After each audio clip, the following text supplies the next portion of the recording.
Produit par Binge Audio et Bourse de Commerce, Pinot Collection.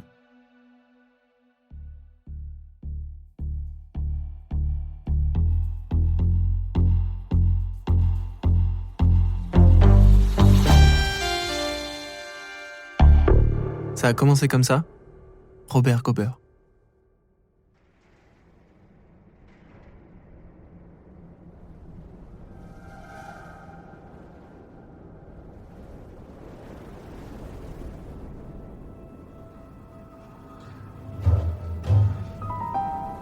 En voyant l'état du couloir sombre devant vous,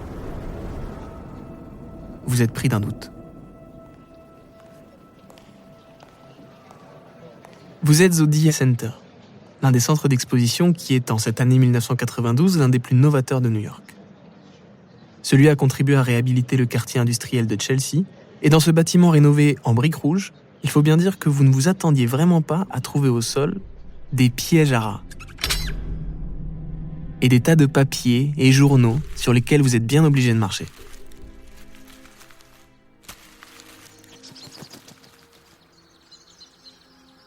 Vous arrivez enfin dans une grande pièce lumineuse dont les murs sont recouverts d'une peinture représentant une forêt luxuriante. Ça va tout de suite mieux. Cette sensation de saleté qui vous envahissait vous quitte peu à peu. Vous regardez autour et sur les murs, vous découvrez 8 éviers dans lesquels l'eau ne cesse de couler.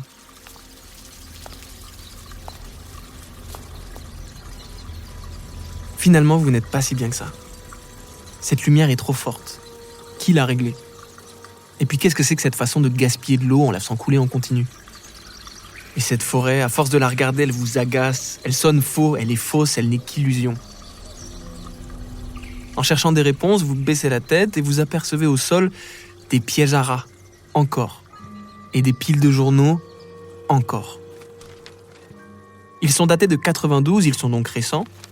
Vous lisez par exemple dans le New York Times que le Vatican tolère la discrimination à l'égard des homosexuels.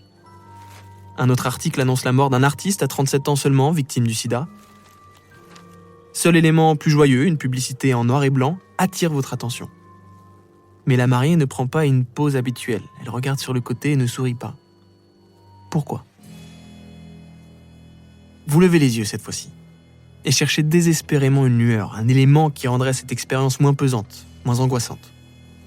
Là-haut, il y a 2 fenêtres, mais ce sont des fenêtres à barreaux, en fer forgé. À ce moment, une petite voix crie dans votre tête. « Évade-toi, maintenant !» Cette expérience immersive est une œuvre de l'Américain Robert Gober. Robert Gober, vous l'avez vu d'ailleurs dans l'exposition, c'est celui qui était vêtu de cette robe de mariée sur la publicité en noir et blanc. Robert Gober fait écho dans cette œuvre aux techniques de torture et d'interrogatoire de l'armée américaine.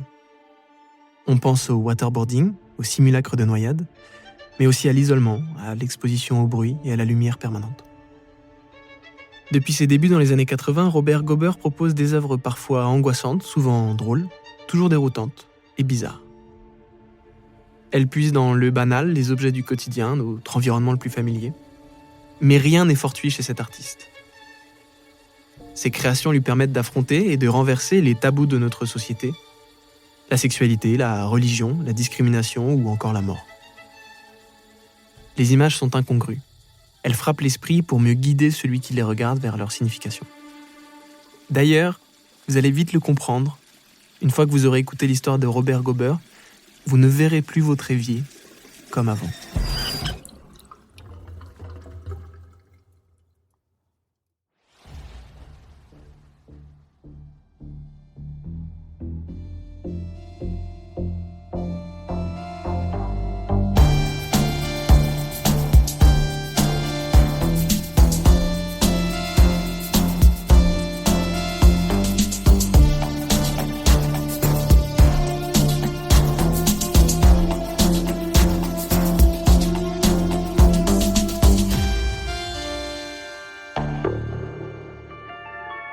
Ça a commencé comme ça.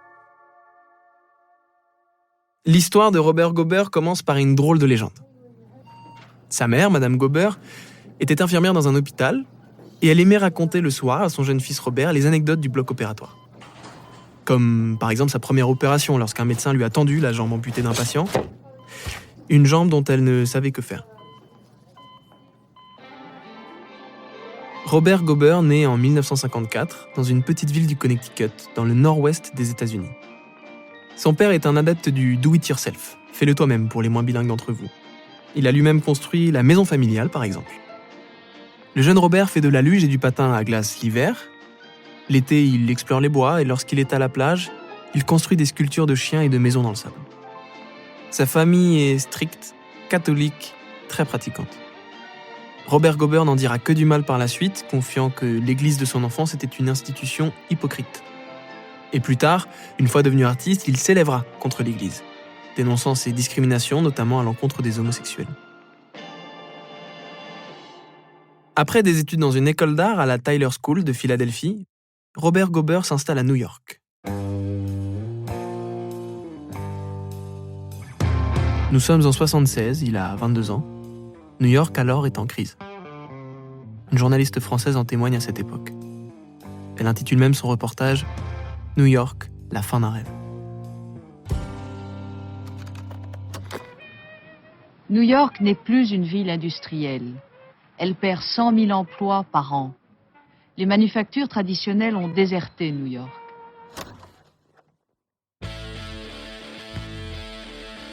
New York est une ville sous tension, certes, mais c'est aussi un creuset artistique en ébullition. Robert Gober veut justement découvrir ce qu'est un artiste, ce qu'est l'art, et ce que cela signifie pour lui. Et pour cela, il est au bon endroit. Pendant plusieurs années, il vivote, enchaîne les petits boulots, devient serveur ou charpentier. Entre 82 et 83, il peint dans sa cuisine un petit tableau qu'il modifie jour après jour. Il y dessine des tuyaux, des portes, une poitrine humaine sur laquelle il ajoute un paysage, par exemple.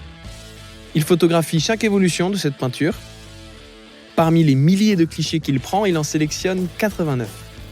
Et en 1984, il expose ses diapos à la galerie Paula Cooper.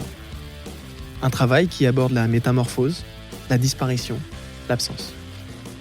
L'idée aussi qu'aucune de ces images disparues n'est meilleure ou plus valable qu'une autre. Puis, il va s'atteler à la création de ce qui le fait connaître au milieu des années 80, les éviers. Il fabrique des éviers avec du bois, du fil de fer, de l'acier recouvert de plâtre et de peinture. Il s'inspire d'éviers qu'il a pu voir auparavant, notamment dans son enfance. Lorsque, par exemple, il observait sa mère dans la cuisine, trop petit alors pour atteindre l'évier, en songeant que sa vie serait bien différente une fois qu'il pourrait regarder à l'intérieur de la cuve. Ces éviers rappellent le travail de Marcel Duchamp, évidemment, le père de l'art dit conceptuel, un art qui place l'idée avant la forme. Il est le créateur de ce fameux urinoir en porcelaine érigé comme une œuvre et intitulé Fontaine. Ce que ce célèbre artiste français a appelé le ready-made et qui consiste à utiliser un objet existant dépourvu de ses fonctions habituelles pour en faire un objet artistique. Mais la différence, c'est qu'ici, Gober n'utilise pas un objet fonctionnel. Ces éviers sont fabriqués pour l'occasion, à la main. Ils n'ont ni robinet, ni canalisation. Mais alors, que représentent ces éviers pour l'artiste ? Pour Robert Gober, les éviers ont une fonction. Ils transforment le sale en propre. Peut-être même la faute en pureté. Et cette question le touche particulièrement à ce moment précis de l'histoire où s'abat la tragédie du sida. I'm a little bit afraid of what's going on, and I wanted to know, do you know where this disease comes from? Les homosexuels new-yorkais ont peur. AIDS, sida pour les Français, les Américains chuchotent un surnom, plague, la peste. Sida ou AIDS, maladie nouvelle, pour les homosexuels, mais aussi pour d'autres. Elle sévit aux États-Unis, elle arrive en France. Cette maladie détruit une partie des défenses de l'organisme, exposant le sujet à des infections qui peuvent être fatales. Robert Gober, lui-même homosexuel, ne cesse de voir les gens autour de lui tomber malades, touchés par ce virus mortel. Il est choqué par le manque de réaction des pouvoirs publics, choqué aussi par la manière dont la société tourne le dos aux malades. Les éviers sont donc le symbole d'un espoir de propreté, d'hygiène, qui est en réalité impossible. En 87, il enfouit 2 éviers, partiellement dans la terre, dans une œuvre intitulée Two Partially Buried Sink. 2 éviers qui deviennent, sous son impulsion, 2 pierres tombales.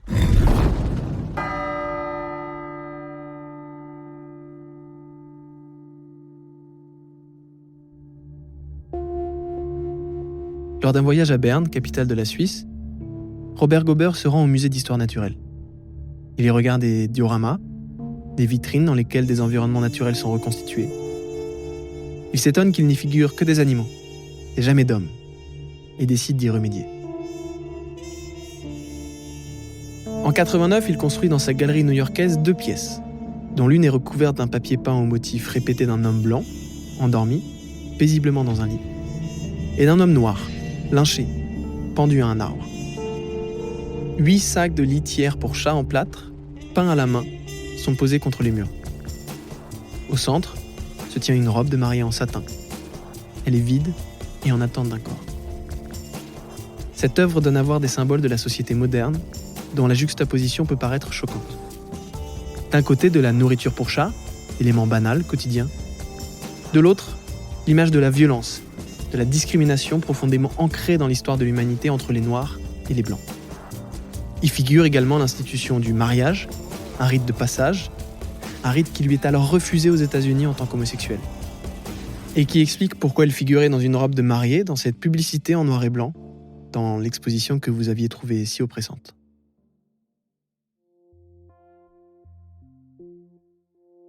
C'est avec une jambe qu'il refait parler de lui. Oui, une jambe. Plus précisément, une jambe d'homme, élégamment habillée, coupée à la cuisse et fichée dans un mur. L'effet est saisissant, dérangeant, sans être gore. Robert Gober a eu cette idée lors d'un trajet en avion, en observant un homme d'affaires, jambes croisées, dont il pouvait voir la peau entre le pantalon et la chaussette. Il décide alors de faire une sculpture en cire d'abeille, à partir d'un moulage de sa propre jambe. Il y implante 1 à 1 des poils achetés chez un marchand de perruques. Il ajoute à l'un de ces fragments de corps une bougie posée sur le genou, comme un appendice, une protubérance, qui lui donne une dimension érotique et un aspect inhabituel. Cette inquiétante étrangeté, on l'éprouve à nouveau avec une autre de ses œuvres, créée en 1994, composée encore une fois de jambes. Et cette fois-ci, des jambes d'enfants, habillées de chaussettes et de sandales, qui s'empilent dans une cheminée, comme des bûches.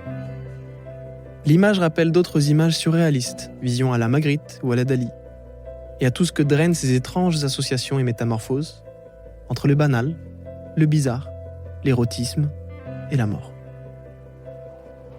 En 1997, Gober présente au MoCA, à Los Angeles, une nouvelle œuvre, dont l'élément central est une grande sculpture très iconoclaste de la Vierge. Le corps de Marie est transpercé d'un large tuyau en bronze.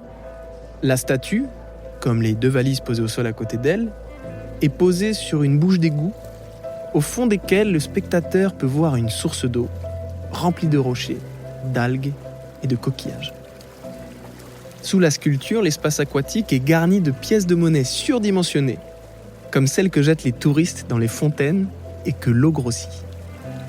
Cette monnaie date de 1954, date de naissance de Robert Gober. Et sous les valises, on aperçoit les jambes poilues d'un homme et les pieds d'un jeune enfant. L'égout, comme l'évier, a une fonction métaphorique, que Robert Gober explique. C'est une fenêtre sur un autre monde. Toutefois, le monde dans lequel vous rentrez à travers la métaphore de l'égout serait un monde plus sombre et inconnu, comme un inconscient écologique.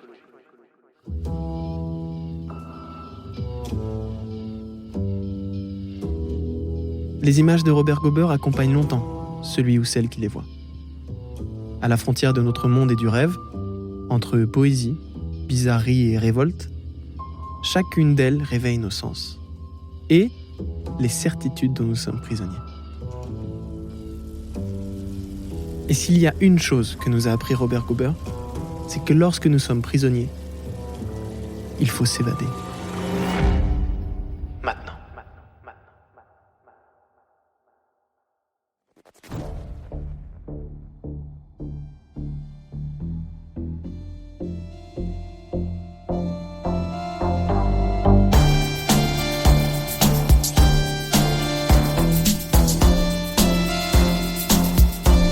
Ça a commencé comme ça est un podcast Binge Audio, Bourse de commerce Pinot Collection, écrit par Caroline Alazi, raconté par moi-même, Panayotis Pasco, et réalisé par Maxime Singer.